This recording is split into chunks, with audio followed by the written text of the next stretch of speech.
Muy buenas noches, hermanos. Saludarlos una vez más en el nombre de nuestro Señor Jesucristo.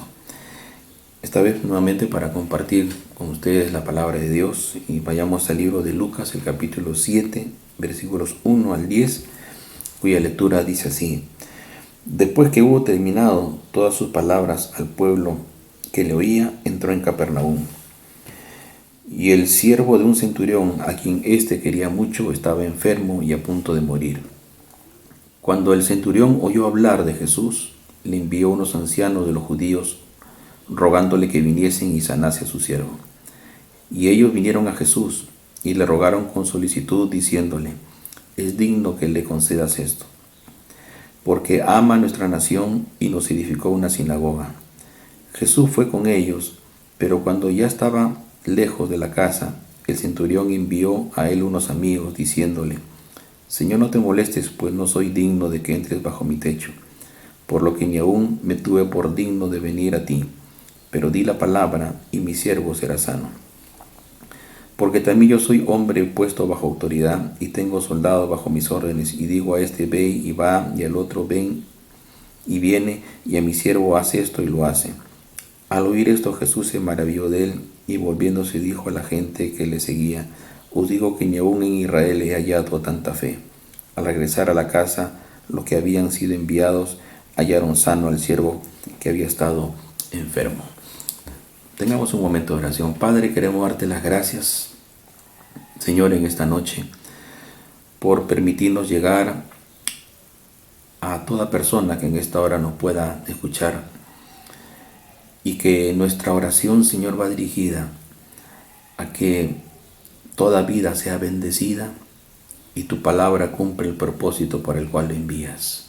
Señor, nos ponemos en tus manos, Señor, en esta noche, rogándote, Señor, que sea tu Santo Espíritu hablando a cada corazón como conviene y conforme a tu palabra, en el nombre de Jesús. Amén. Bien, vamos a compartir esta palabra. Esta palabra que hemos leído aparece también en el Evangelio de Mateo, el capítulo 8.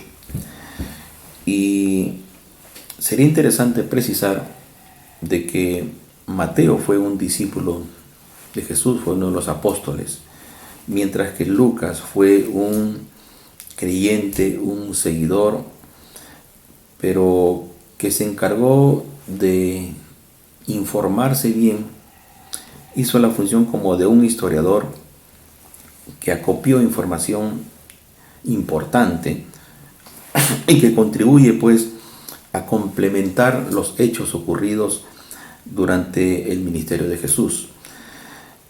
Y hago esta precisión porque al leer ambos evangelios pareciera que hubiera un error, pareciera que las cosas no concuerdan, y por tanto podríamos, o podría alguno, tomar esto como argumento que la palabra de Dios tiene contradicción. Lo digo por lo siguiente: si vamos al capítulo 8 del Evangelio de Mateo, el versículo 5 y 6, dice lo siguiente: que entrando Jesús en Capernaum, vino a él un centurión rogándole y diciendo: Señor, mi criado está postrado en casa, paralítico y gravemente atormentado. Si tomamos estos dos versículos y lo contrastamos con el versículo 2, donde dice: y el siervo de un centurión, a quien éste quería mucho, estaba enfermo y a punto de morir. Cuando el centurión oyó hablar de Jesús, le envió unos ancianos. Eso dice el versículo 3. Y el versículo 6 dice: y Jesús fue con ellos, y estaban camino hacia la casa, pero cuando ya no estaba lejos de la casa, o sea, estaban cerca, el centurión envió a él unos amigos, diciéndole. Es decir, la lectura de Mateo nos dice que el centurión tuvo un contacto directo con Jesús, mientras que Lucas dice que el centurión envió primero unos ancianos y después unos amigos, y que al parecer por la lectura no hubo un contacto directo entre ambos, Entonces podríamos decir que hay una contradicción, pero no hay una contradicción aquí. Y le voy a explicar por qué no hay una contradicción. Porque Mateo está hablando del punto de vista de darnos a entender de que el centurión tuvo un contacto directo porque vino, dice el centurión, a él. Esta es una situación similar, para poder entender correctamente la palabra. Es una situación similar a la que ocurrió, por ejemplo, en muchos pasajes del Antiguo Testamento, como por ejemplo el caso de Salomón. Si leemos en 1 Reyes 6, vamos a leer que Salomón construyó el templo. Pero Salomón no construyó el templo. Salomón dio la orden para la construcción del templo. Lo que construyeron el templo fueron todo el personal que estuvo involucrado en la edificación del templo. Lo mismo sucede cuando la Biblia dice en 1 de Crónicas 15 que David trajo el arca del pacto. David no trajo el arca del pacto. David ordenó que los levitas traigan el arca del pacto. Entonces son dos situaciones que nos permiten entender mejor por qué Mateo dice que el centurión vino, cuando en realidad los que vinieron fueron tanto ancianos como amigos del centurión, los que vinieron por orden de él o por indicación de él a cumplir una función en nombre de él. Entonces, aclarado esto, creo que podemos avanzar con tranquilidad, sabiendo de que la palabra de Dios no tiene error. Un elemento adicional importante también sería de que Mateo es un apóstol, un discípulo cercano a Jesús, mientras que Lucas, alguien que se encargó de traer mayor información y que nos da luces más claras de qué es lo que pasaba al otro lado, ¿no?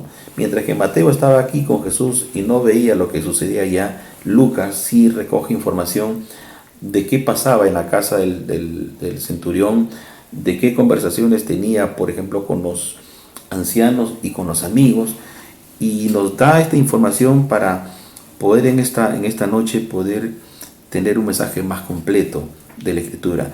¿Qué nos aporta Mateo respecto, por ejemplo, al siervo? Nos aporta que este siervo estaba postrado en cama, paralítico y gravemente atormentado. ¿Qué nos aporta, por ejemplo, Lucas en este punto? De que este siervo estaba muy enfermo y estaba a punto de morir. Pero que el centurión le tenía un cariño muy especial, un aprecio muy especial por este siervo. Ahora, tomemos la precisión importante en este punto de que el siervo o el criado, en este caso el centurión, era una persona que estaba dedicada al servicio del centurión y que no era propiamente un empleado, sino era un esclavo, porque en ese tiempo la relación que había para los romanos con respecto al pueblo era tomar gente bajo esclavitud y ponerlos a su servicio, y los trataban como cualquier cosa, los trataban peor que un animal.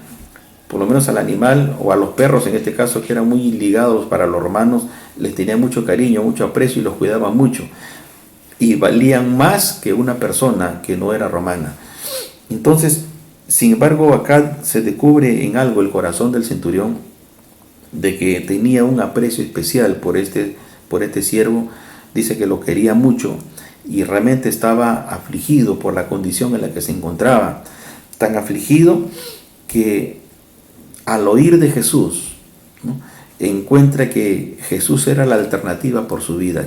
Quizás a la altura de lo que está la lectura de la palabra, quizás este centurión ya había gastado dinero de repente en procurar la sanidad de su siervo. Quizás ya había recurrido a muchas cosas para buscar la solución a su problema, pero no lo había encontrado. Pero al escuchar de Jesús, de ese Jesús que sana leprosos, que levanta paralíticos, que había multiplicado panes y peces y que de pronto estaba cerca en su ciudad, entonces él tomó interés en él, porque sabía que ese Jesús podía hacer algo por su vida. Y decide pues enviar pues a los ancianos para que le rogase para que ellos hagan la función de él en rogarle a Jesús para que viniesen y atendiese a su siervo que estaba enfermo. Ahora, estos ancianos eran judíos, eran integrantes de la sinagoga que había en Capernaum, era gente respetable del pueblo y de seguro eran gente que Jesús los conocía, porque Jesús se reunía con ellos los días sábados, que había reuniones sabáticas allí, y utiliza a ellos como un medio para poder atraer a Jesús para el fin que quería el centurión. Y estos ancianos judíos hicieron la función de rogar a Jesús para que viniese y sanase al siervo. El argumento que usan delante de Jesús es que el centurión es una persona digna, a quien debe concedérsele esta petición. Ahora, precisemos algo con respecto a los soldados, en este caso al jefe de los soldados, porque este centurión era el jefe de los soldados asignados en ese recinto o en esa zona de Capernaum, y que estaba a órdenes del rey Herodes. Y Herodes tenía como autoridad al César del Imperio Romano. Entonces, Roma estaba ejerciendo dominio y tenía sometido al pueblo de Israel, los explotaban, abusaban de ellos, les habían quitado muchas cosas, entre ellos sus libertades, pero el ejercicio de esa fuerza se hacía a través de los soldados, a través del ejército, y en este caso estamos hablando del jefe de ese ejército. Entonces, para el pueblo este centurión no era bien visto. Para el pueblo él representaba la imposición de Roma, y representaba los abusos de Roma, representaba la explotación de Roma hacia el pueblo de Israel y el sometimiento que ejercían a través de ellos. Por tanto, este hombre no era bien visto dentro del pueblo, pero sí era bien visto dentro de la religión judía. ¿Por qué? Porque era un hombre que tenía empatía con el judaísmo y porque era un hombre que había edificado una sinagoga. Entonces los ancianos judíos tomaron como argumento estas dos cosas para decirle: Jesús, este hombre ama nuestra nación, este hombre tiene empatía con nuestra religión, este hombre procura nuestro bien como pueblo, este hombre nos ha edificado una sinagoga en la que nos reunimos justamente allí. Él nos ha regalado, Él ha construido, Él ha invertido su dinero a favor de nosotros. Por tanto, es justo que tú vayas y hagas algo por Él. Ese más o menos es el enfoque que le dan los ancianos. Quizás el centurión no pudo haberle dicho eso a Jesús, pero los ancianos sí podían decirle, porque estaban utilizando el argumento de que este hombre era un hombre digno, y el argumento en que sus obras justificaban que él haga algo por este centurión. Y este es el caso patético de cómo alguien que tiene concepto o mentalidad religiosa quiera usar sus obras, su aparente dignidad, para mover la mano de Dios. Cuando alguien se mueve dentro de conceptos religiosos o tiene mentalidad religiosa, va a pensar siempre que es merecedor del favor de Dios. Va a pensar siempre que sus obras justifican para que Dios haga algo por su vida, ¿no? Es el caso típico de aquel que piensa que porque es fiel, Dios está, o porque cumplió determinadas exigencias que la religión le demanda, pues ya se ganó el favor de Dios y tiene el derecho de pedirle a Dios lo que él quiera, y Dios tiene que hacérselo. Tengamos que precisar aquí algo importante. Dios no está obligado en nada con el hombre. Recordemos que el hombre es un ser pecador que ha ofendido a Dios y por tanto está destituido de la presencia de Dios. Dios es Dios, no está sujeto a ninguna exigencia nuestra. Él no está a disposición de nuestras órdenes. Nada de lo que nosotros hagamos podrá satisfacer y contentar el corazón de Él. Absolutamente nada, porque el favor de Dios no se alcanza por las obras. El favor de Dios se alcanza por la obra que Jesús hizo en la cruz del Calvario. Sin embargo, acá la mentalidad religiosa de los ancianos judíos argumentan ante Jesús de que debe hacerse el favor al centurión porque el centurión es bueno, porque el centurión simpatiza con la religión, porque el centurión les ha edificado su templo. Es decir, las obras no pueden contentar el corazón de Dios. Las obras no nos garantizan nada delante de Dios, porque las obras, como dice el profeta Jeremías, son ante los ojos de Dios trapos de inmundicia, mientras el corazón de ese hombre no ha sido lavado y regenerado por la sangre de Jesús. Entonces, Jesús acepta y va con ellos.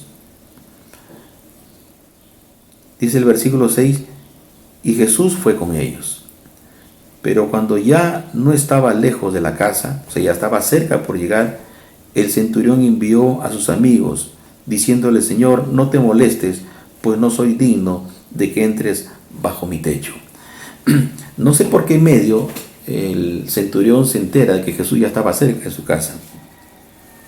No sé si alguien le llamó por teléfono, no sé si le alcanzaron un WhatsApp, no sé, pero por qué medio él se entera de que Jesús ya estaba cerca, y cuando está por llegar, él decide enviar a sus amigos para que sus amigos le digan que no te molestes, Señor, en venir, porque el centurión dice que no es digno, no se siente digno de que entre bajo su techo. Y acá vamos a entender unas cuantas cositas que es importante. La interrogante es: ¿por qué tuvo que enviar el centurión a sus amigos? Y acá meditar un poco y traer a memoria quizás el vínculo de amistades que nosotros podamos tener. No me refiero al vínculo de conocidos, sino el vínculo de amistades. Porque entendemos que el concepto de amigo es aquel cercano, aquel de confianza, aquel que podamos abrir nuestro corazón, aquel que podamos compartir cosas en común, aquel que podamos confiarle algo, aquel que podamos apoyarnos para un determinado fin, porque lo conocemos, porque nos conocemos en ambas partes, porque ya tenemos una continuidad, una frecuencia, a diferencia de aquel que lo conozco de lejos, que de pronto no sé ni siquiera su nombre completo. Pero el término amigo es de aquel que está cercano a mí, de aquel que es de mi confianza, de aquel que comparte o parte de mi intimidad.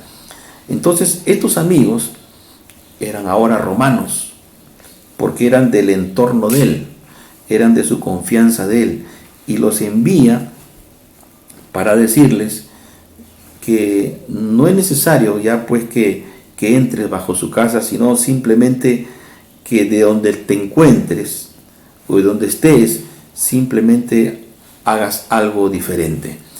Ahora, meditando esto, ¿por qué el centurión dice: no soy digno de que entres bajo mi techo? Acá es importante precisar algo. La tradición judía, y los romanos tenían conocimiento, no permitía que ningún gentil entre en la casa de un judío o que un judío entre en casa de un romano, porque eso era contaminante. O sea, si un judío entraba en la casa de un romano, ese judío se contaminaba con el ambiente, con el contacto con gente que no era del pueblo de Dios, y viceversa. Y aquí el centurión trae esta memoria para decir: él está viniendo a mi casa, yo soy romano, él es judío, él puede contaminarse, de repente no lo está tomando en cuenta.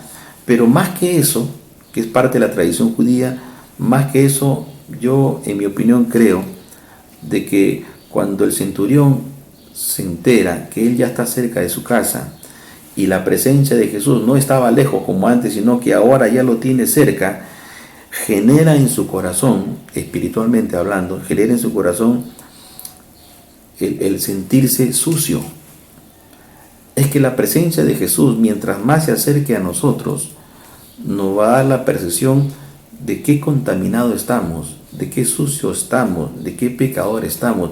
Y esto lo podemos experimentar en nuestra vivencia diaria. Cuando estábamos sin Cristo, muertos en nuestros delitos y pecados, no teníamos conciencia de la santidad, ni de la presencia de Dios, ni de la gloria de Dios, ni de nada de lo que realmente significa Dios. Pero mientras más nos hemos acercado a Él, y mientras más Él se acerca a nosotros, pues somos conscientes de nuestra condición, de nuestra limitación, de nuestra humanidad, de nuestro pecado. Mientras más cercano tengamos a Jesús, mayor será nuestra convicción de culpa, mayor será nuestro nivel de entender las muchas cosas desagradables que hicimos ante Él y aún a escondidas de Él, pero que a los ojos de Él todas las cosas están manifiestas y descubiertas, y que en la cercanía con Dios realmente tenemos convicción de culpa y convicción de pecado. Yo creo que esto le estaba pasando al centurión, porque mientras más se acercaba Jesús a su casa, era la presencia de Dios, era la gloria de Dios, era la santidad de Dios que lo iba a confrontar frente quizás a los abusos, frente a su condición de pecador, frente a cuántas injusticias habría cometido con el pueblo de Israel, y que los ancianos judíos maquillaban aquello por el solo hecho de que les había regalado o edificado una sinagoga. Ahora, esto es importante meditarlo. Mientras más nos acercamos a Dios, más lejos estaremos del pecado y más cierta será nuestra convicción de culpa.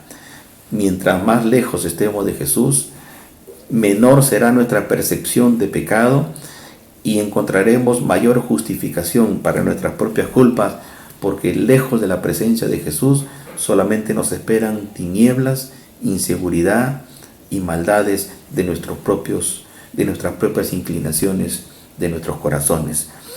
Bien, entonces cuando él toma conciencia de que no es digno que entre a su techo, y argumenta en el versículo 7 para decir, por lo que ni aún tuve por digno de venir a ti. O sea, él no solamente se sintió indigno de que entre en su casa, sino que él mismo se sintió como un ser indigno, como un ser contaminado, y que no merecía ni siquiera acercarse a Jesús.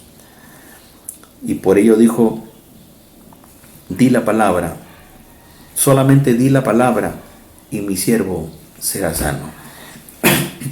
Esto es interesantísimo poder meditarlo. Él dice, di la palabra, porque yo sé que cuando tú digas la palabra, mi siervo va a recibir sanidad. Y lo decía por el argumento del versículo 8. El versículo 8 dice, porque yo también soy hombre puesto bajo autoridad, y tengo soldado bajo mis órdenes, y digo a este, ve, y va. Es decir, cuando él les encarga a sus amigos, no entres, él no ha querido venir porque se siente indigno, pero nos dijo de que de donde estés solamente di la palabra, porque él tiene claro el concepto de autoridad. Él lo tiene claro porque él lo practica en el ámbito terrenal, en el ámbito humano. Él ha entendido cómo funcionan los niveles de autoridad. Él sabe que está a órdenes de Herodes, y sabe que Herodes está a órdenes del César, porque el César es el gobernador, el emperador de todo el imperio. Era como el dios de ese tiempo, de todo lo conocido, y lo que el César decía, Herodes lo tenía que hacer, y lo que Herodes decía, el centurión tenía que ejecutar. Entonces él había entendido que las órdenes terrenales en este ámbito de autoridad eran verticales. Lo que se decía, la orden que se daba, eso tenía que cumplirse. Y no solamente lo sabía, sino que lo practicaba. Porque dice, yo hago lo mismo, sé que estoy bajo autoridad porque recibo órdenes, y sé que también tengo autoridad porque se las imparto a los soldados. A los soldados le digo, quítenle la bolsa a esa persona y se la quitan. Rompan esa puerta y se la rompen. y no tengo ninguna duda que se ejecute. Si esto funciona aquí en lo terrenal, entonces a nivel espiritual, a nivel mayor, porque había entendido que Jesús era un ser superior, dijo, si Él lo dice, entonces algo va a suceder en función a lo que Él ha dicho. Por tanto, solamente que Él diga la palabra, que Él diga la palabra y será hecho. Cuando Jesús escucha esto, Él dice que se quedó maravillado, porque no había visto a nadie, hasta ese entonces a nadie, ni siquiera en Israel, ni siquiera en su pueblo mismo, quien tenga tanta fe. Y esto es importante que podamos meditar en esta hora, a la altura de lo que venimos compartiendo. Es importante que para que el ejercicio de la autoridad se dé, uno entienda que está bajo autoridad. No va a funcionar ese nivel en la medida de que nosotros no entendamos los niveles de autoridad. Y específicamente hablando acerca de este pasaje, esta palabra que él declara, la declara en plena convicción, en pleno entendimiento de cómo funcionan los niveles de autoridad. Por tanto, era solo necesario que Jesús dé la palabra, porque él sabía que había poder y autoridad en esa palabra. Y en este punto quisiéramos meditar acerca de la autoridad y del poder que tiene esta palabra. Este libro bendito que llamamos Biblia o Escritura contiene la palabra de Dios, contiene los dichos del corazón de Dios, contiene la voluntad de Dios para toda la humanidad, para el que cree y para el que no cree. Y esta palabra que nos ha sido dada es para todos aquellos que somos de la fe, que debemos amarla, que debemos creerla, que debemos sujetarnos siempre a esa palabra, porque el único que tiene razón es el autor de esta palabra, es el transmisor de esta palabra, es aquel que nos ha dado esta palabra. Dicho esto, la Biblia contiene más de 4.000 promesas, pero las 4.000 promesas no funcionan por el solo hecho de leerlas.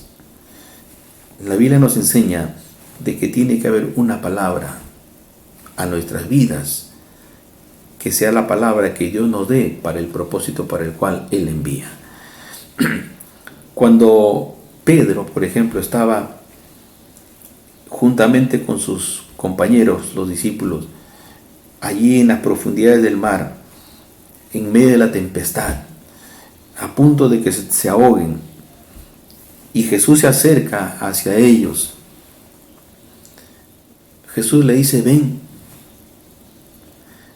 Y él necesita de esa palabra para poder caminar sobre las aguas. Jesús caminó por las aguas, Pedro pudo caminar por las aguas por la palabra que Jesús le dio. Jesús le dijo, ven, y Pedro pudo caminar. Y aquí el centurión tenía claro que él necesitaba una palabra para que su siervo, que estaba enfermo, sea sanado. Él sabía que Jesús sanaba. Él sabía no solamente porque había sanado a muchos, sino porque había ido entendiendo que era la esperanza que tenía este pueblo de Israel, que era el Mesías prometido. Tenía cierto entendimiento de estas cosas, pero él sabía que necesitaba una palabra, para que en función de esa palabra él pueda ejercer la fe, él pueda tener el resultado que espera en cumplimiento de esa palabra. Y nosotros tenemos en la Escritura muchas palabras de Dios, pero es necesario que Dios nos dé una palabra cada día de nuestros días para seguir moviéndonos en esa dirección y en ese sentido de la palabra. Es que tiene que ejecutarse no el logos del escrito, sino el rema de esa palabra.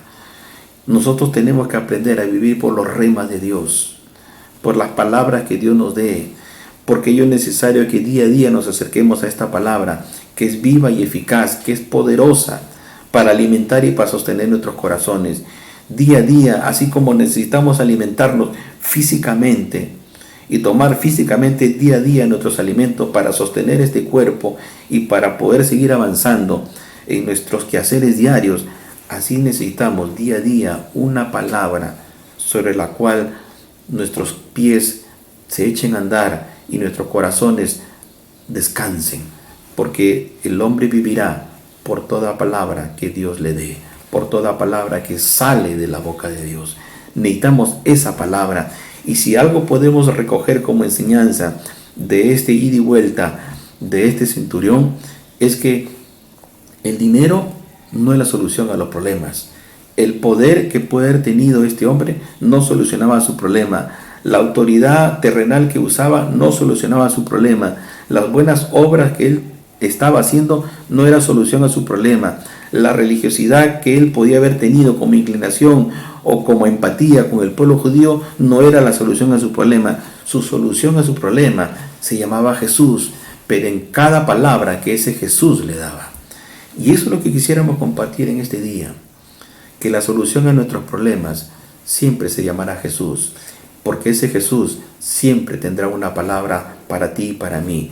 ¿Cuál es la palabra para este día? En que tú le creas a Dios.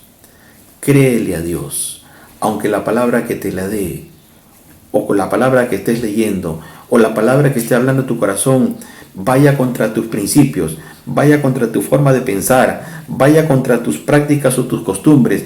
Si Dios te está hablando una palabra, créele, obedécele, ponla en práctica y empezarás a caminar por la fe, porque por esa palabra vivirás, por esa palabra se abrirán puertas, por esa palabra cambiarán muchos escenarios en tu vida, por esa palabra cambiará tu vida, por esa palabra experimentarás cambios, experimentarás sanidades interiores, experimentarás que Dios es real, que Dios es bueno, que Dios es fiel, que Dios nunca se equivoca. Y aunque tu presente la palabra puede ser dura, Dios tiene una bendición muy especial cuando le crees, cuando le obedeces, cuando decides vivir y caminar por la fe.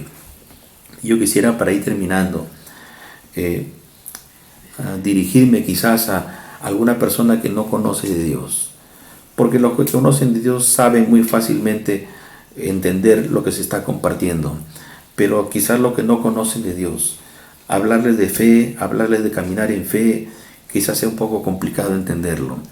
Pero miremos por un momento a este Cornelio, que tenía una necesidad urgente que no pudo ser atendido por nadie, pero cuando oyó de Jesús, estuvo enterado de que ese Jesús podía hacer algo por él, y que fue suficiente que solamente ese Jesús diga una palabra, para que conforme a lo que esa palabra vino a su vida y lo creyó, suceda algo en su vida. Y me dirijo a ti, amigo o amiga, que quizás no conoces aún de Dios, pero decirte que esta palabra es palabra de Dios. Decirte que este libro llamado Biblia contiene todos los dichos de Dios necesarios para nuestras vidas. Y que en este día quizás tengas tu religión, o quizás pienses que por obras podrás agradar a Dios. La Biblia dice que no es por obras para que nadie se gloríe, pero sí es por la palabra, que uno al oír tiene fe, y por la fe podemos ser salvos. Y yo quiero invitarte en esta hora a que des un paso de fe, a que hagas un ejercicio de fe y le creas a la palabra, porque el Hijo del Hombre, que es Jesucristo, vino a buscar y a salvar lo que se había perdido. Todos sin Jesús estamos perdidos.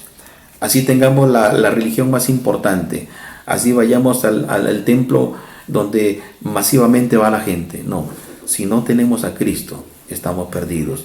Y si tú en esta noche quieres abrirle tu corazón a Jesús y recibirlo como tu Señor y Salvador y empezar una nueva vida en Él, este es tu día, esta es tu oportunidad. Si ese es tu deseo, pues vamos a hacer esta pequeña oración en la cual nos pongamos en la mano de Dios. Ora conmigo y dile lo siguiente: Señor, te doy gracias, porque en esta noche decido dar un paso de fe y abro mi corazón creyendo en Jesucristo, creyendo en su palabra y creyendo en lo que Él puede hacer por mi vida. Perdóname de mis pecados. límpiame de toda contaminación. Yo quiero conocerte. Te abro mi corazón y te recibo como mi Señor y mi Salvador. Lo hago con fe en el nombre de Jesús. Amén. Si lo hiciste, que Dios te bendiga. Si no lo hiciste, Dios tendrá un tiempo y una oportunidad para ti. Pero recuerda que sin Jesús no somos nada. Bendiciones para todos en el nombre de Jesús en esta noche. Amén.